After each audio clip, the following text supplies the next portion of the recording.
Bismillahirrahmanirrahim. Assalamualaikum warahmatullahi wabarakatuh. Alhamdulillahirabbil alamin. Wa bihi nasta'inu ala umuri dunya waddin.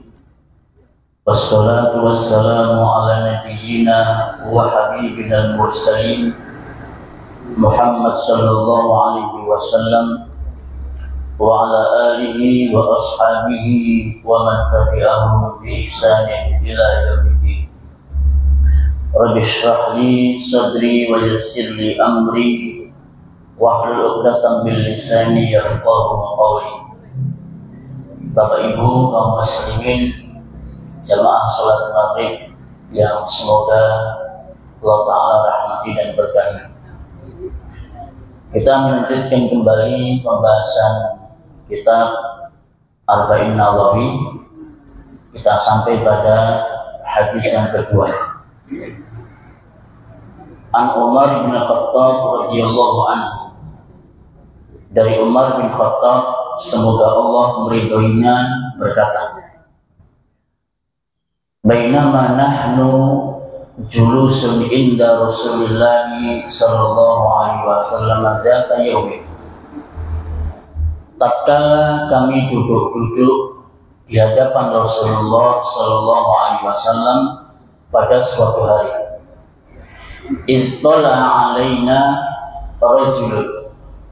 Tiba-tiba muncul di hadapan kami seorang lelaki. Syadidu bayadis siyab, yang memakai baju sangat putih. Syadidu sawati sya'ri, rambutnya sangat hitam. La yura alaihi asarus safar, tidak nampak kepadanya tanda-tanda bepergian. Wala ya'rifuhu minna ahad, dan tidak ada seorang pun dari kami yang mengenalnya. Hatta jalasa ila Nabi sallallahu alaihi wasallam, sampai dia duduk di depan Nabi sallallahu alaihi wasallam. Fa asnada rukbatayhi ila rukbatayhi, kemudian orang ini menempelkan kedua lututnya kepada kedua lutut Nabi sallallahu alaihi wasallam. Wa wada'a kaffaihi ala fakhidaihi, kemudian orang ini meletakkan kedua telapak tangannya di atas kedua pahanya. Wa qala, kemudian orang ini mengatakan, ya Muhammad, wahai Muhammad, akhbirni anil Islam, khabarkan kepadaku tentang Islam. Maka Rasulullah sallallahu alaihi wasallam menjawab, al-Islam an tashhada an la ilaha illallah wa anna Muhammadan Rasulullah. Islam itu adalah engkau bersaksi bahwa tidak ada zat yang pantas disembah kecuali Allah, dan sesungguhnya Muhammad adalah utusan Allah. Wa tuqimas shalah, kau mendirikan salat. Wa tutiyaz zakah, kau tunaikan zakat. Wa tasuma Ramadan, kau berpuasa di bulan Ramadan. Wa tahujjal baita in istata'ta ilaihi sabila, kau menunaikan ibadah haji sesuai dengan kemampuanmu. Maka laki-laki ini menjawab, sadaqta, kau benar. Fa'ajibna lahu, kami merasa heran sama orang ini. Yas'aluhu wa yusaddiquhu, dia bertanya tapi juga membenarkan. Fa'akhbirni anil iman, kemudian laki-laki ini bertanya lagi, kabarkan kepadaku tentang iman. Maka Rasul menjawab, antu'mina billah wa malaikatihi wa kutubihi wa rusulihi wal yaumil akhir. Engkau beriman kepada Allah, malaikatnya, kitab-kitabnya, para rasulnya, dan hari akhir. Wa tu'mina bil qadari khairihi wa syarrihi, kemudian engkau juga beriman kepada takdir yang baik maupun yang buruk. Maka laki-laki ini kemudian menjawab, sodaqta, engkau benar. Fa'ajibna lah, kemudian kami pun merasa heran. Fa'akhbirni anil ihsan, kemudian orang ini mengatakan, khabarkan kepadaku tentang ihsan. Maka Rasul sallallahu alaihi wasallam menjawab, anta'budallaha ka'annaka tarah, engkau beribadah kepada Allah seakan-akan engkau melihatnya. Fa illam takun tarahu fa innahu yarah, kalau kamu tidak bisa melihatnya, maka yakinlah bahwasanya Allah melihatmu. Fa akhbirni anisa'ah, kemudian laki-laki ini bertanya lagi, kabarkan kepadaku tentang hari kiamat. Maka Nabi menjawab, mal mas'ulu anha bi'a'lama minas sa'il, yang ditanya tidak lebih tahu daripada yang bertanya. Fa akhbirni an amaratiha, maka kabarkan kepadaku tentang tanda-tandanya. Maka Kanjeng Nabi menjawab, antalidal ammatu rabbataha, seorang budak wanita melahirkan anak tuannya. Wa antal hufatal uratal alata, dan engkau melihat seorang yang miskin bertelanjang kaki dan bertelanjang dada. Ri'a asyai, dia seorang tukang gembala kambing. Yatatawaduna fil bunyan, mereka berlomba-lomba bermegah-megahan mendirikan bangunan. Summan tolako, kemudian laki-laki ini pergi. Falabisna maliyah, kemudian kami pun menoleh sejenak kepadanya. Summa qala, kemudian Nabi sallallahu alaihi wasallam bersabda, ya Umar, atadri manis sa'il, wahai Umar, apa kamu tahu siapa orang yang bertanya? Qultu, aku menjawab, Allahu wa rasuluhu a'lam, Allah dan Rasulnya yang lebih tahu. Maka Kanjeng Nabi menjawab, fa innahu Jibril atakum yu'allimukum dinakum, itu adalah Jibril yang datang kepada kalian mengajarkan agama kepada kalian. Hadis sahih diriwayatkan oleh Imam Muslim. Bapak Ibu kaum muslimin yang semoga Allah Ta'ala rahmati dan berkahi, ini hadis lumayan panjang ya. Karena panjangnya sampai para ulama itu memberikan catatan atau ujian bahwa hadis ini mengajarkan kepada kita semua cabang-cabang ilmu syariat ya. Mulai dari masalah rukun Islam, rukun iman, rukun ihsan, adab di dalam menuntut ilmu ya, bagaimana sikap seorang muslim terhadap guru, seorang murid kepada guru, dan masih banyak hal yang lainnya ya. Baik, sebelum kita masuk, kita mengenal dulu salah seorang perawi hadis ya, yaitu Khalifatul Mu'minin Umar bin Khattab radhiyallahu anhu, di mana beliau ini seorang sahabat yang dikenal ketegasannya terhadap kebenaran. Saking tegasnya beliau sampai-sampai manusia dan syaitan itu lari gemetar kalau lihat Umar. Saking tegasnya ya. Saking seremnya Umar ini, sampai manusia itu kalau mendengar nama Umar atau melihat wajahnya Umar itu gemetar ya, gemetar. Suatu ketika diceritakan ya, bagaimana Rasul Shallallahu Alaihi Wasallam mengatakan kepada Umar, ya Umar, inna syaitan la yakhafu minka. Wahai Umar, sesungguhnya syaitan itu benar-benar takut sama kamu. Ya. Inni kuntu jalisan wahiyya tadrib. Tatkala aku duduk, ya, ada seorang budak wanita itu memukul rebana, ya, ketipu, duf. Fadakhala Abu Bakar masuk. Wahiyya tadribu, kemudian budak wanita ini masih tetap memukul rebana. Fadakhala Utsman, kemudian masuk Utsman bin Affan. Wahiyya tadribu duf. Tapi budak wanita ini tetap memukul rebana. Fadakhala Ali, kemudian masuk Ali bin Abi Thalib. Wahiyya tadrib, tapi budak wanita ini masih tetap memukul rebana.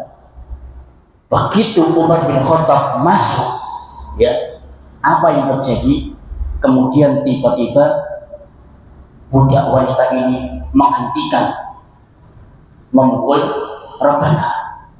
Coba, ya, Abu Bakar gak diwedeni, Utsman gak diwedeni, Ali gak diwedeni. Masuk mereka semuanya masih tetap nih mukul rebana. Begitu Umar masuk, cek, gak ada yang berani memukul rebana. Itu orang.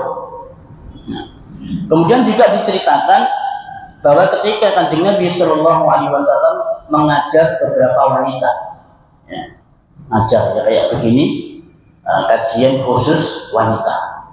Ya. Begitu Kanjeng Nabi ngajar, itu jamaah wanita cekikian, yang boleh karena pembawaan beliau lembut, gitu ya, jenaka, ya. Membuat jamaah wanita ini, ya, ada yang cekikian.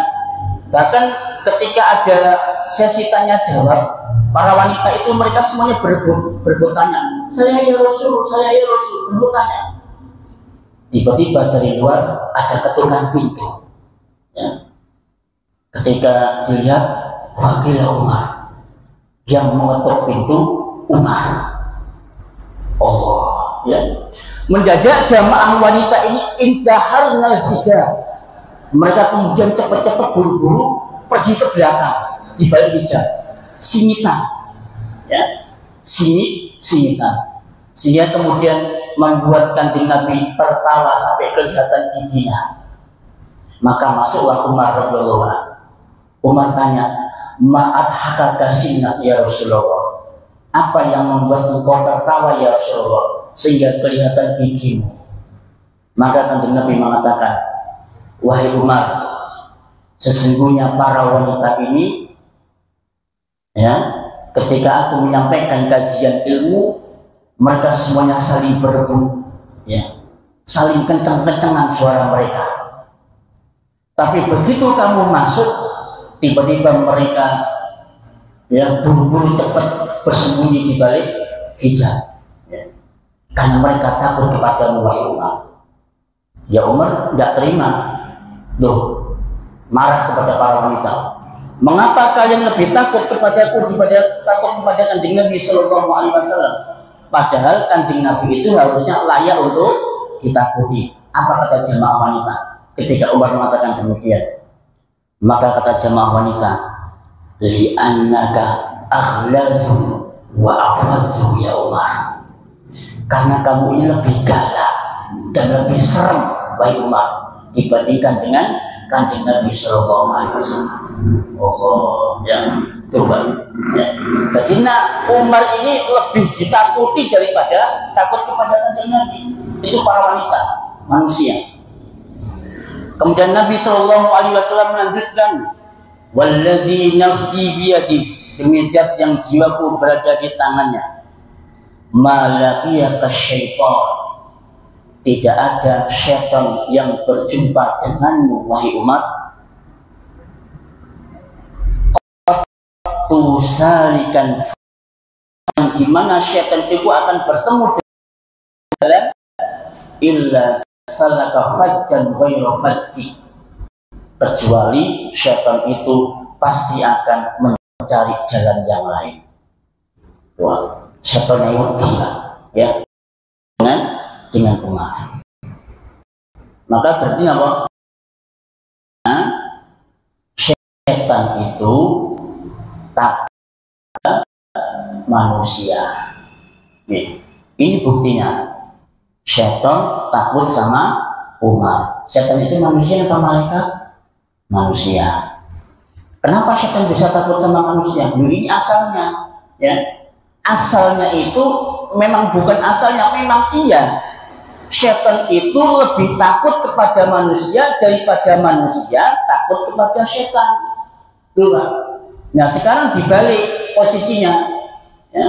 Manusia lebih takut kepada setan dibandingkan setan takut kepada manusia. Mengapa sebabnya setan kok bisa sampai tidak takut sama manusia? Dikarenakan manusia itu lemahnya.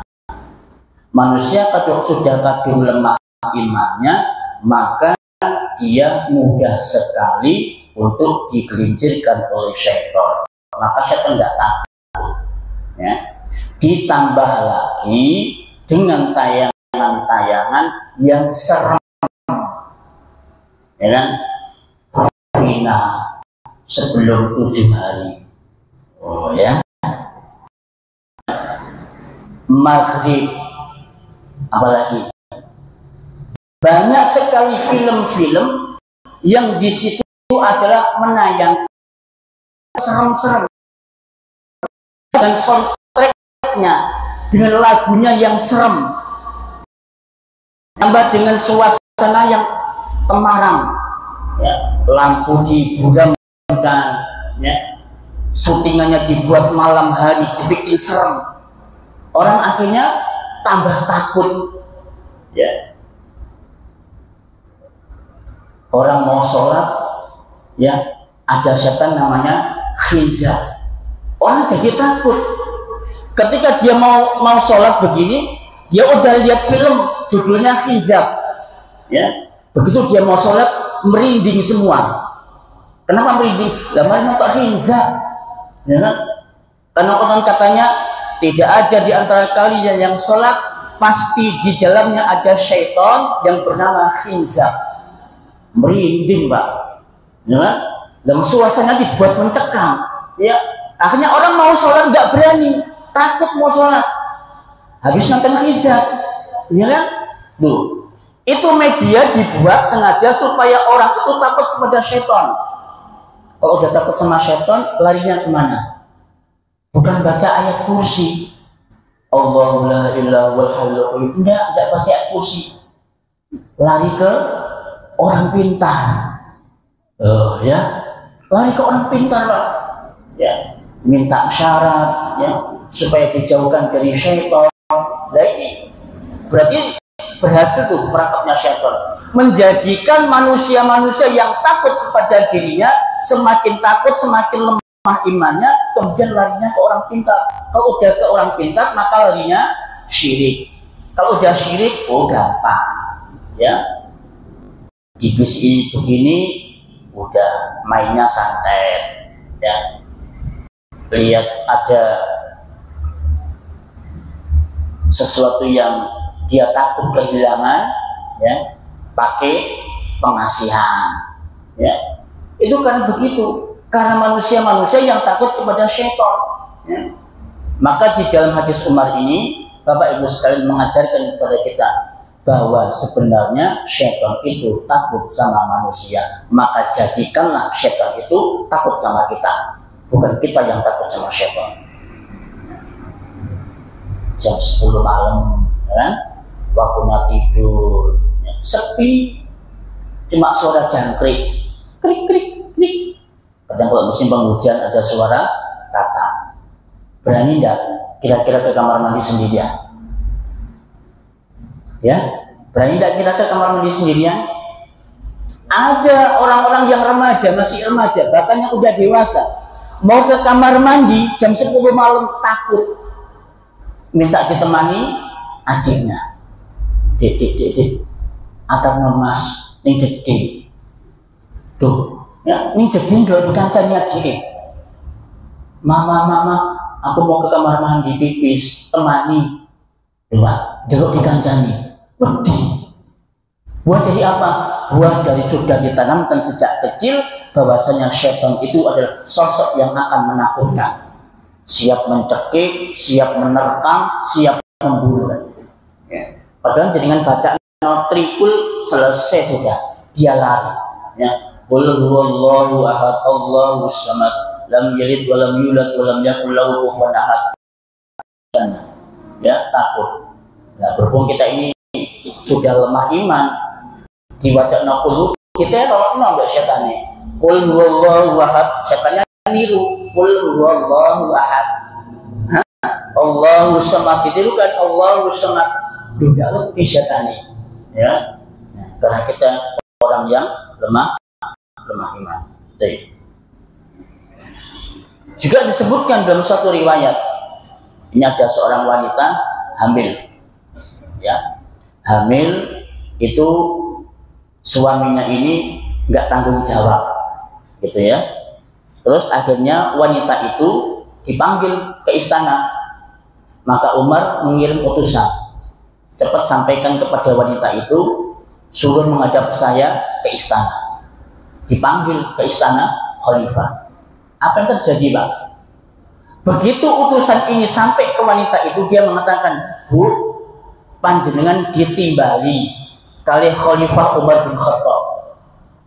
Mendengar nama Umar bin Khattab, serem kan orangnya, langsung Pak, yang namanya hamil itu keguguran. Coba bayangkan, ya. Gara-gara mendengar nama Umar, dia dipanggil ke istana, langsung keguguran. Coba bayangkan, ngeri kan? Bayi aja bisa keguguran, saking pedihnya Pak dengan Umar. Maka mendengar kabar kalau orang ini keguguran, Umar kemudian minta pendapat. Aduh, bahaya nih. Ya, apa pendapat kalian?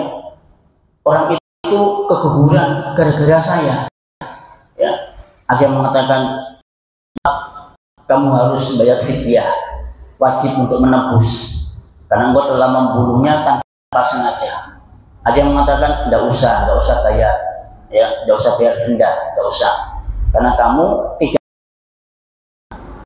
Ya, ini Bapak Ibu semua, bagaimana manusia dan syaitan itu dibikin takut dan gemetar ketika mendengar nama Khattab radhiyallahu anhu. Oke, ini sepenggal kisah, ya, tentang fadilah beliau. Nanti dibaca sendiri tentang biografi beliau. Kemudian faedah atau pelajaran yang bisa kita ambil dari hadis ini, yang pertama, bahwa wahyu datang kepada Rasul Shallallahu Alaihi Wasallam dengan berbagai macam cara. Ada yang langsung, ya, jadi Allah itu langsung membisiki kepada kanjeng Nabi. Ada kalanya wahyu itu berupa suara lebah, jadi dengungan suara lebah. Ada pula kadangkala wahyu itu dalam bentuk bunyi lonceng, Ada juga wahyu itu dengan cara malaikat Jibril menyamar menjadi manusia.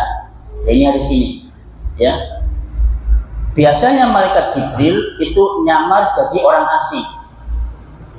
Kadangkala beliau itu Jibril alaihissalam menyamar dengan wajah seorang sahabat yang wajahnya ganteng. Jadi ada sahabat Nabi yang terkenal wajahnya itu ganteng, namanya Dihyah Al-Kalbi. Itu sahabat Nabi yang paling sering malaikat Jibril itu menyamar jadi beliau, ya, menyamar jadi beliau, Dihyah Al-Kalbi. Nah, dan di sini Jibril alaihissalam nyamar jadi orang, tapi bukan, ya, bukan Dihyah. Nah, yang kedua, malaikat Jibril mengatakan kepada para sahabat adab di dalam menuntut ilmu. Ya, malaikat Jibril alaihissalam mengajarkan kepada para sahabat adab ilmu. Yang pertama, bagaimana malaikat Jibril melihat semangatnya para sahabat itu di dalam menuntut ilmu. Semangat. Ya, buktinya apa? Buktinya ketika malaikat Jibril datang, itu para sahabat berkumpul bersama, entah masjid atau mungkin lapangan atau mungkin suatu tempat, ya, atau mungkin rumahnya para sahabat, itu mereka semuanya berkumpul, ya, berkumpul di hadapan Nabi Shallallahu Alaihi Wasallam.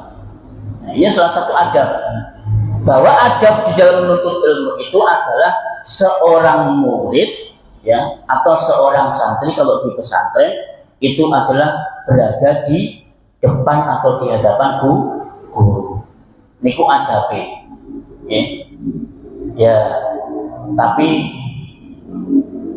seiring dengan perkembangan zaman, ya, usia yang sudah mulai menurun, ya, fisik yang sudah mulai kendur, ya, terus kemudian ditambah dengan capek-capek habis mencari nafkah, maka adab ini lebih sering untuk diabaikan, ya.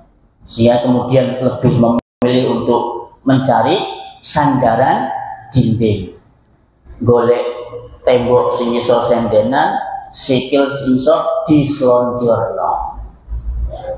Ya enggak masalah, ya, untuk mereka-mereka yang usianya sudah memang uzur, udah tidak kuat lagi untuk duduk lama. Bu, mongko mon toju abis sakit tengah, ya, sakit tengah. Ya udah, monggo cari senderan, sikili diselonjorno, tidak apa-apa.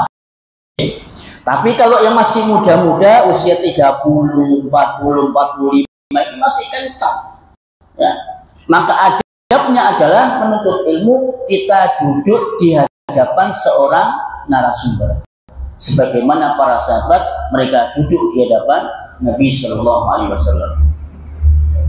Kemudian bahwa ilmu itu adalah didatangi.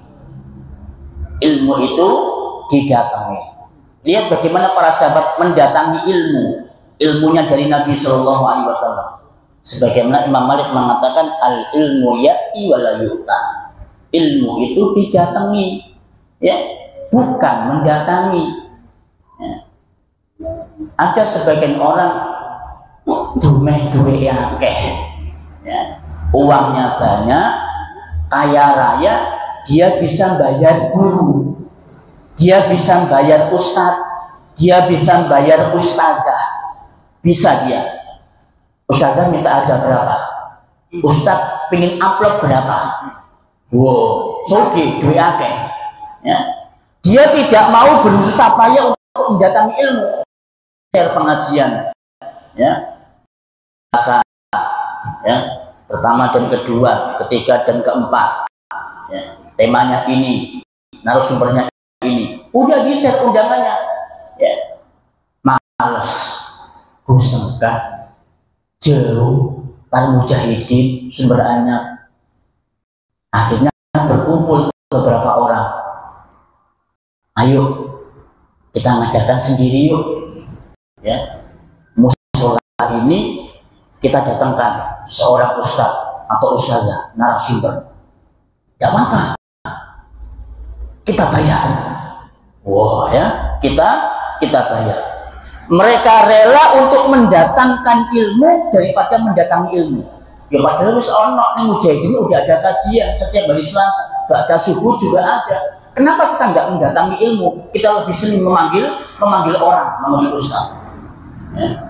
Sampai suatu ketika ada seorang ulama yang bernama Fudil bin Iyad, ya, dipanggil ke istana oleh seorang khalifah untuk ngajari anaknya ilmu.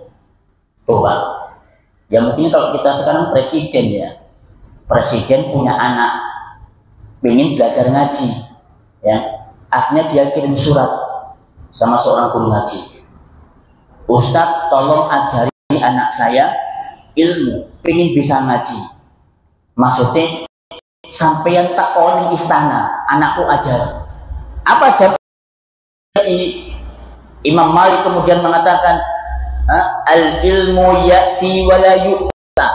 Ilmu itu didatangi bukan mendatangi. Ini ku anaknya presiden, Pak. Khalifah mau diajari ngaji ditolak sama Imam Ali, ditolak. Maka seyogianya kita itu juga begitu, ya. Silahkan datangi ilmu, jangan ilmu itu yang mendatangi. Udah ada TPA, ya kan? Udah ada TPA. Ngapain privat? Ya kan? Paling privat jenengan ngajari paling banter bayar atau sewu. Paling larang kalau atau sewu. Ya. Di sini udah ada TPA.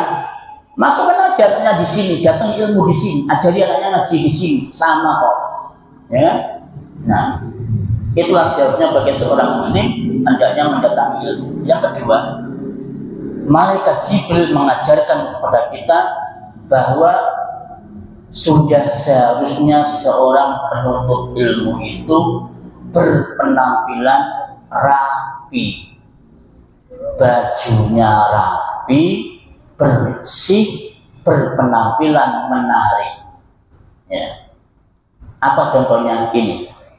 Malaikat Jibril berpenampilan bajunya sangat putih. Syadidu sawadi siya. Maka baju putih ini, Bapak Ibu semua, adalah baju atau warna kesukaan Kanjeng Nabi. Sehingga Nabi mengatakan, ilbasu min siyabikumul bayad. Pakailah baju kalian yang berwarna putih. Fa innaha min khairi siyabikum. Karena baju warna putih itu sebaik-baik baju kalian. Nah, tolong jangan disalahpahami. Kalau begitu Ustadz, berarti kalau baju warna putih itu baju sunnah? Enggak. Ya, saya ulangi. Kalau begitu baju warna putih itu baju sunnah Ustadz? Tidak. Bukan. Tolong dibedakan antara itu adalah sunnah, itu adalah kebiasaan. Kebiasaan Kanjeng Nabi itu senangnya pakai warna putih. Tapi bukan berarti bahwa kalau orang pakai baju tidak warna putih kemudian jadi haram. Ya, orang pakai baju warna merah, warna biru, ditegur. Loh, siapa yang kok pakai baju warna merah? Loh, kenapa? Nggak boleh. Itu baju kesukaan Kanjeng Nabi itu warnanya putih. Loh, katanya sampai itu nyunah. Kok bajunya kok warna merah, gak warna putih? Ini keliru, ya. Ini belajarnya setengah-setengah. Niki ngopine kurang kental, rekreasine kurang adol. Makanya kemudian dia cepat-cepat memberikan vonis kalau segala sesuatu yang melekat pada diri Nabi itu namanya sunnah, wajib untuk ditiru, wajib untuk di. Padahal enggak begitu, ya, enggak begitu. Saya pengen nih contoh Kanjeng Nabi pakai baju warna putih, bagus. Tapi kalau kita sampai menyalahkan orang yang pakai baju merah, pakai baju biru, pakai baju coklat, disalahno, dianggap milisi sunnah, nah itu yang perlu diluruskan. Itu banyak Pak sekarang itu begitu. Jadi belajar sunnahnya itu setengah-setengah, ya sepotong-sepotong. Akhirnya ada orang yang berbeda langsung disalahkan, divonis haram, divonis bid'ah, divonis milsi sunnah dan seterusnya. Padahal ini cuma kebiasaan Kanjeng Nabi aja, ya. Ya. Sebelum kita lanjut, nah, mungkin ada pertanyaan dulu atau ada sesuatu yang mau disampaikan. Dipersilahkan. Monggo. Tidak apa-apa bertanya, tidak usah takut. Monggo. Di hadis itu kan disebutkan ada beberapa tentang iman, tentang Islam, tentang iman dan tentang Islam. Sekarang itu kan sekarang ada beberapa pembagian yang katanya dibagi oleh ulama-ulama. Yang mana yang sering saya dengar itu ada manifat, ada hakikat, ada ungkapnya syariat. Nah, jadi ada pembagian tiga itu. Kalau kita hubungkan dengan hadis ini yang dibagi-bagi oleh ulama-ulama ini masuk ke bagian yang sementara kan seperti perjalanannya Nabi ketika berjumpa dengan Nabi Khidir, yang mana Nabi Musa itu bertanya dari pendapatnya ulama ini bahwa Musa itu lebih kepada syariat, sementara yang Nabi Khidir itu lebih. Nah, kalau dihubungkan dengan yang hadis ini masuk bagian yang mana? Nah, ya. Barakallahu fikum. Ya. Berkembang di kalangan akademisi, bahwa di dalam Islam itu ada pembagian syariat, hakikat, dan makrifat. Kalaulah boleh dikatakan pembagian ini benar, maka sekarang kita balik lagi bertanya bahwa ternyata tiga pembagian syariat, hakikat, makrifat ini dalam prakteknya tidak sebagaimana yang difahami oleh salaf kita. Mereka memahami bahwa syariat itu hanya diperuntukkan bagi orang-orang awam. Saya, panjenengan semua yang datang di sini itu levelnya, makomnya masih syariat. Nah, kemudian tingkatannya menjadi hakikat. Nah, kalau sudah, mohon maaf, kata mereka itu sudah tidak lagi ada beban syariat kecuali sedikit. Tambah naik lagi levelnya atau makomnya makrifat. Ini level yang paling tinggi. Nah, anehnya orang kalau sudah sampai pada makomnya makrifat, maka dia sudah bebas dari syariat. Ini bahaya. Nah, kalau sudah begitu, sekarang pertanyaannya, Kanjeng Nabi levelnya sampai mana? Syariat, hakikat, apa makrifat? Dijawab, Kanjeng Nabi Muhammad SAW itu levelnya sampai mana? Ini Nabi, Rasul, syariat, hakikat, apa makrifat? Kalau jawabannya makrifat, ternyata Kanjeng Nabi masih sholat. Tuh. Ibunda Aisyah menceritakan bagaimana bengkaknya kaki Nabi SAW karena banyaknya sholat. Sampai Aisyah mengatakan, ya Rasulullah, dono kok jenengan kotek cakange sholat, padahal jenengan harus disepuro, diampuni dosanya yang terlalu dan akan datang, kok masih tetap rajin sholat. Afala akuna abdan syakura. Tuh, tidakkah aku ini menjadi hamba yang bersyukur, ya ummul mukminin? Ya, itu Mbak. Oke. Nah, kebanyakan mereka ini adalah orang-orang yang mengklaim dirinya sebagai waliullah, baik mengklaim dirinya sendiri atau diklaim oleh orang lain. Tuh, pernah suatu ketika, ini kayaknya pernyataannya masyhur ya, terkenal. Ada seorang yang sowan ke sebuah pesantren atau sowan ke, ya boleh dikatakan orang yang dianggap soleh. Pria berjubah, kepalanya bersorban, tampangnya tampang Arab, ya, disowani. Pada saat waktunya sholat, ini orang nggak sholat. Tanya nih orang yang sowan, kok nggak sholat si fulan ini, atau yang punya pesantren ini kok nggak sholat? Jari ini sopo berjengcong sholat, jangan sabar tak sholat. Bu mata kenaliin kok sholat.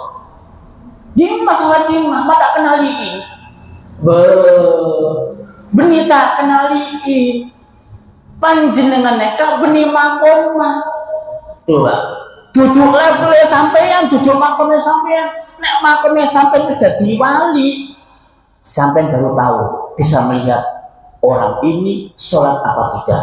Karena kata dia, tidak ada yang tahu wali kecuali wali. Tuh Pak, bahaya ini. Ya, masjid ada di depannya, orangnya ada di situ, tidak sholat dikatakan sholat. Lo kan lucu Pak. Ya, iku jadi makrifat, iku wis makrifat. Sampai dia aku ijek syariat, makanya perlu sholat. Dia sudah wali, udah makrifat, nggak perlu sholat. Itu begitu Pak, ya kan? Kenyataannya di masyarakat.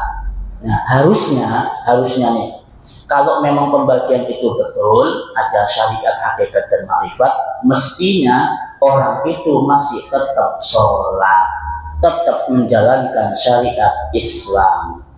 Bahkan para ulama mengatakan, barang siapa ada orang yang mengatakan bahwa dirinya sudah bebas dari syariat, nggak perlu sholat, nggak perlu puasa, nggak perlu haji, maka dia dihukumi kufur, murtad, keluar dari Islam. Bahaya Pak, ya, bahaya. Makanya perlu ilmu. Kita ini perlu ikut pengajian yang ilmu, bukan pengajian yang ngakak-ngakak. Ya bolehlah ada ngakaknya untuk selingan. Ini enggak kan?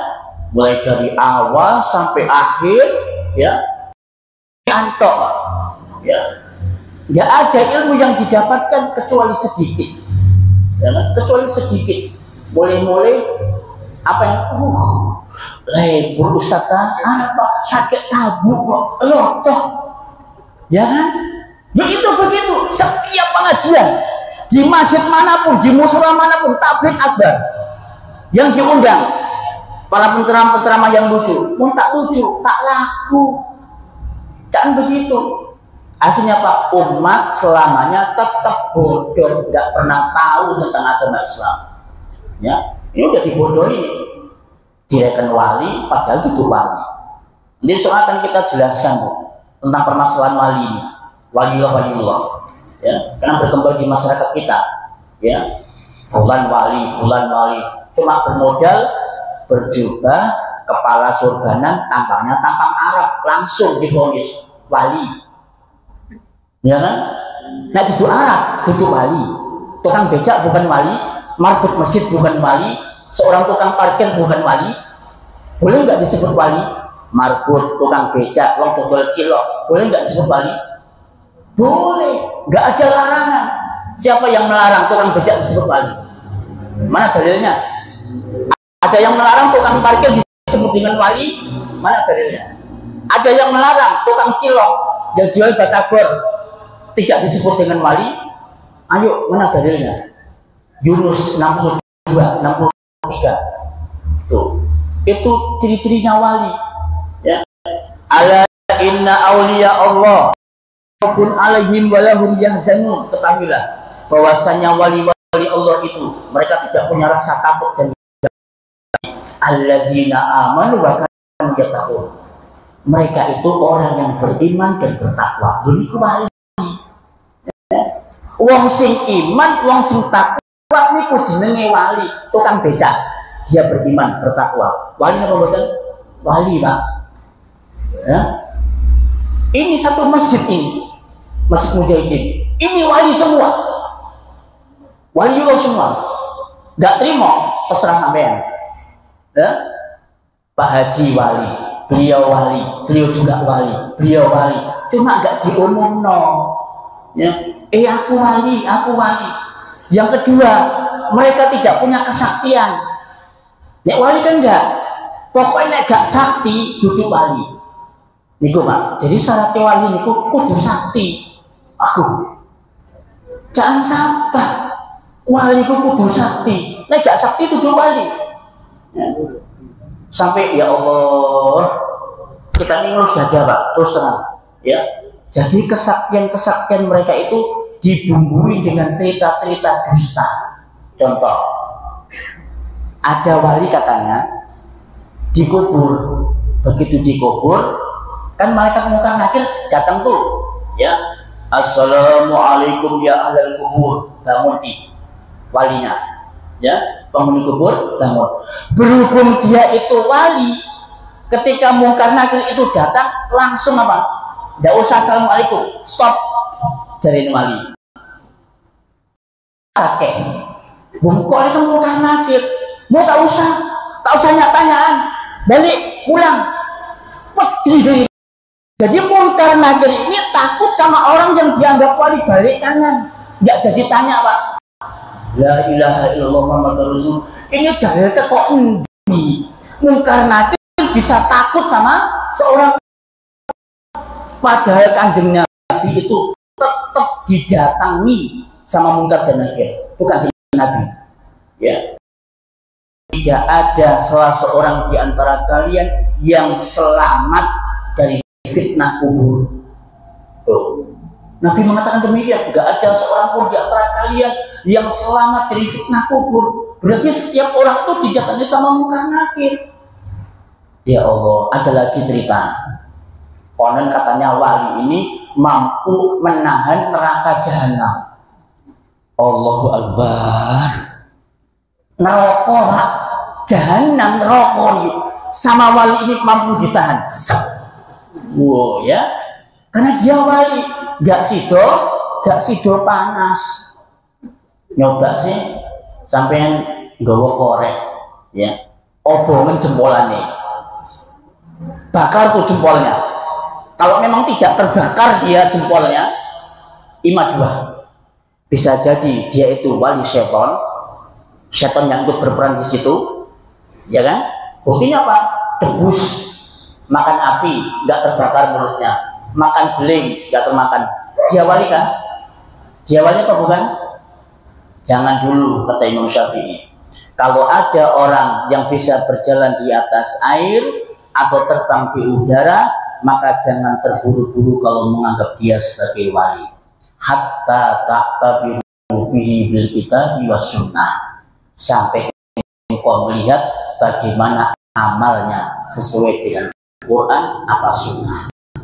Ini Quran. Ya. Nah, jadi sekali lagi bahwa pembagian syariat hakikat makrifat itu kalaulah andaikan benar maka harusnya diamalkan sesuai dengan amalannya ulama salaf. Tetap harus menjalankan syariat. Dan ternyata pembagian ini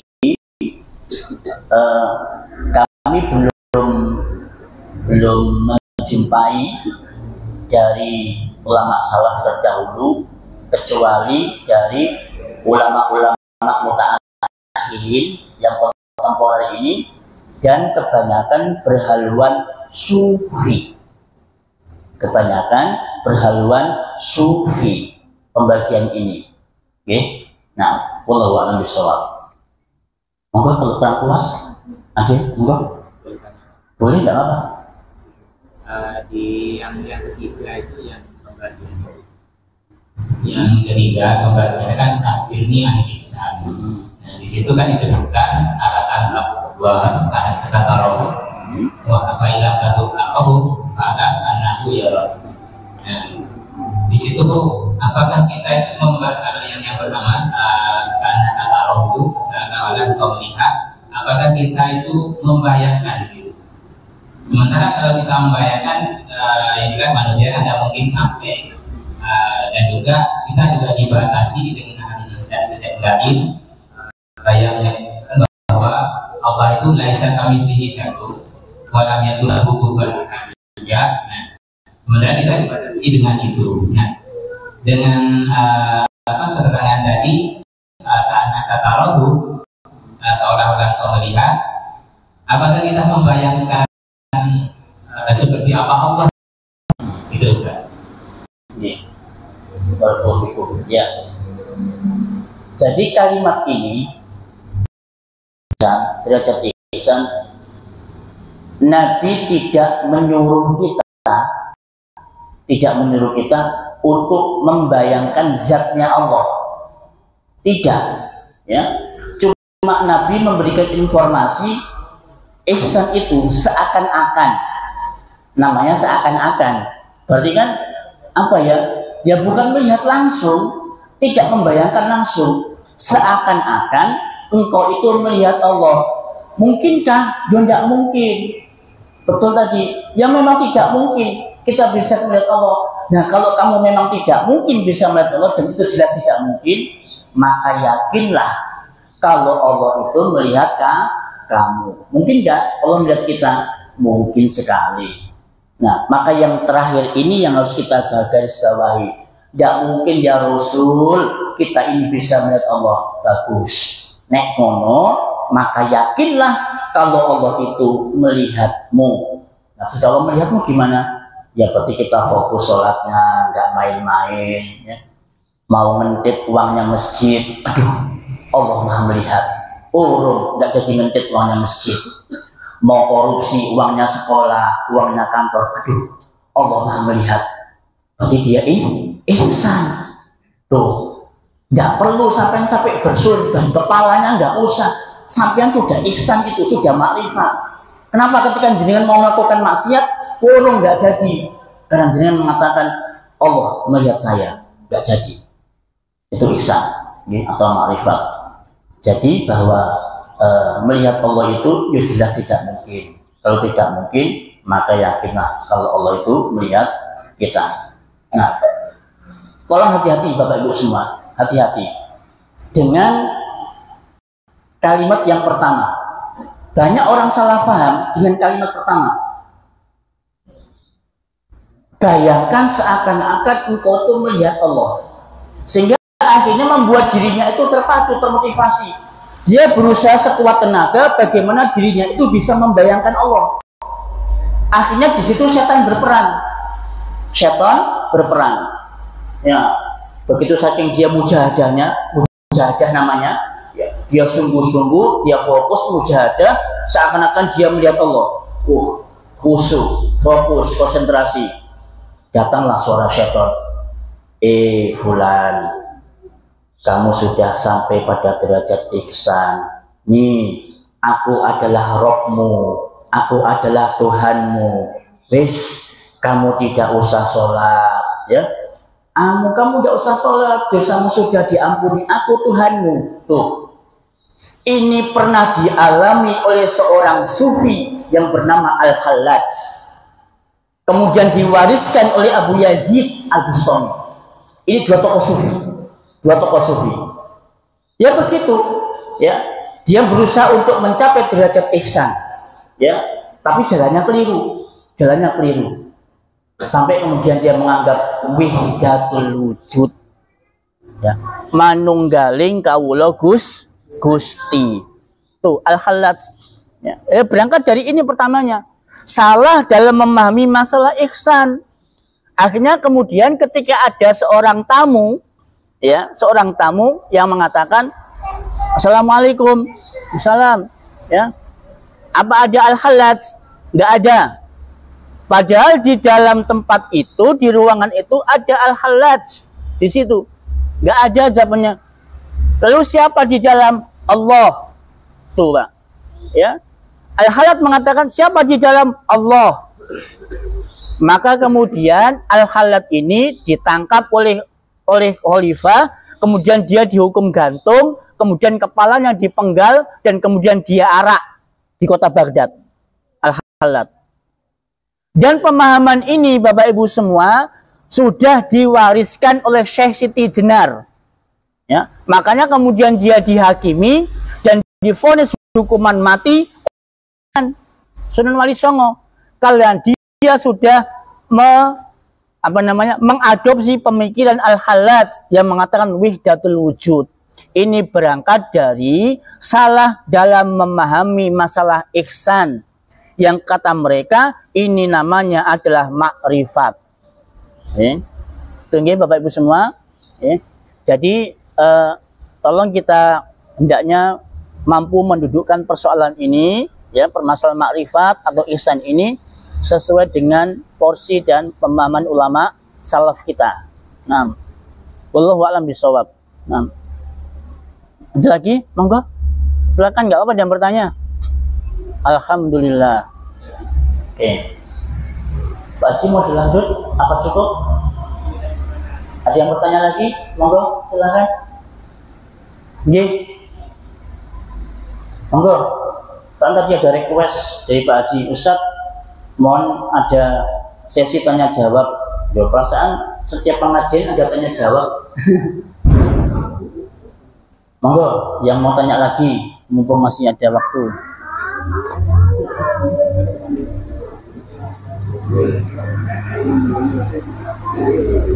Yeah. Kalau yang saya katakan barusan, ya. Kalau misalnya kita kan sedang sholat, kita pasti kan baca iyyaka na'budu wa iyyaka nasta'in. Nah, dengan kah ini kan merupakan dhamir yang secara langsungnya kata ganti yang kita berhadapan-hadapan dengan yang kita maksud. Nah, karena kita bilang iyyaka hanya kepadamu, nah kita kan seolah-olah kita berhadapan. Nah, apakah benar kalau kita itu menggunakan yang pertama tadi, yang ka'annaka tarahu? Misalkan kita menerapkan ketika kita baca iyyaka na'budu wa iyyaka nasta'in, menerapkan secara dhamir ini kan berhadap-hadapan. Iya. Karena kalau bilang kamu pasti ada apa namanya, yang dimaksud itu ada di hadapan. Iya. Oke. Bagus. Dalam surah Al-Fatihah itu kan ada iyyaka, hanya kepadamu. Apakah boleh atau apakah bisa kalau seakan-akan memang kita ini sedang berhadapan dengan Allah? Maka saya dikatakan oleh Nabi, ya, namanya seakan-akan. Berarti bukan secara langsung, ya, secara langsung bahwa kita ini sholat itu langsung berhadapan tatap muka dengan Allah Subhanahu wa Ta'ala. Itu tidak mungkin, Bapak Ibu. Oke, yang namanya seakan-akan. Berarti kan tidak mungkin secara zatnya Allah itu berdiri di hadapan kita. Itu tidak mungkin terjadi. Ya, karena sudah pernah saya sampaikan ya di kajian yang lalu bahwa tidak ada seorang manusia pun di dunia yang mampu melihat wajahnya Allah secara langsung. Itu tidak ada. Nabi Musa saja sampai pingsan. Oke. Nah, kalau seakan-akan itu tidak mungkin terjadi, dan itu tidak mungkin terjadi, maka yakinlah bahwa Allah itu melihat sholat kita. Itu bisa difahami enggak ya kalimat saya ini ya? Bisa nggih? Bisa ya. Jadi bukan berarti tidak boleh ya, bukan berarti tidak boleh membayangkan Allah ada di hadapan kita, bukan berarti nggak boleh, boleh-boleh saja, ya, boleh-boleh saja, ya, sesuai dengan kemampuan dan pengetahuan kita, gitu kan, ya itu bukan berarti kemudian digambarkan secara fisik ya, digambarkan secara fisik kayak berdiri begitu atau duduk begitu ya, enggak, namanya seakan-akan, gitu kan. Nah, Allahu a'lam masalah ini ya, Allahu a'lam gitu. Nah, baik. Monggo, ada pertanyaan lain? Cukup? Bisa ya? Ya. Kalau memang tidak ada pertanyaan lain, insya Allah kita sambung lagi di pertemuan akan datang. Wa akhiru da'wana alhamdulillahirabbil alamin. Subhanakallahumma wa bihamdika asyhadu an la ilaha illa anta astaghfiruka wa atubu ilaik. Wassalamualaikum warahmatullahi wabarakatuh.